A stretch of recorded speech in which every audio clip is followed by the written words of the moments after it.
પાલનપુરમાં news point ચેનલના અહેવાલની ધારદાર અસર તો એરોમા સર્કલની ટ્રાફિક સમસ્યા પોલીસ વડાએ લીધી ધ્યાન પર। ટ્રાફિક સમસ્યા ઘટાડવા પોલીસે અલગ અલગ એક્સપેરિમેન્ટ હાથ ધર્યા તો પાલનપુર એરોમા સર્કલ પરથી પસાર થતા ભારે વાહનોને અપાયું ડાયવર્ઝન। એરોમા સર્કલની ટ્રાફિક સમસ્યામાં લોકોની મુશ્કેલીને લઈને ન્યૂઝ પોઈન્ટ ચેનલે પ્રસારિત કર્યો હતો અહેવાલ। તો જિલ્લા પોલીસ વડાએ મોટા વાહનોને ડાયવર્ઝન આપી એરોમા સર્કલ ટ્રાફિક સમસ્યાને નિવારવા કર્યા પ્રયાસ।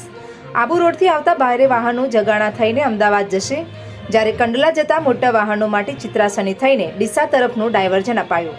ત્યારે પાલનપુરના હનુમાન ટેકરી એરોમા સર્કલના ટ્રાફિકની સમસ્યા આજે મહદઅંશે હલ થઈ।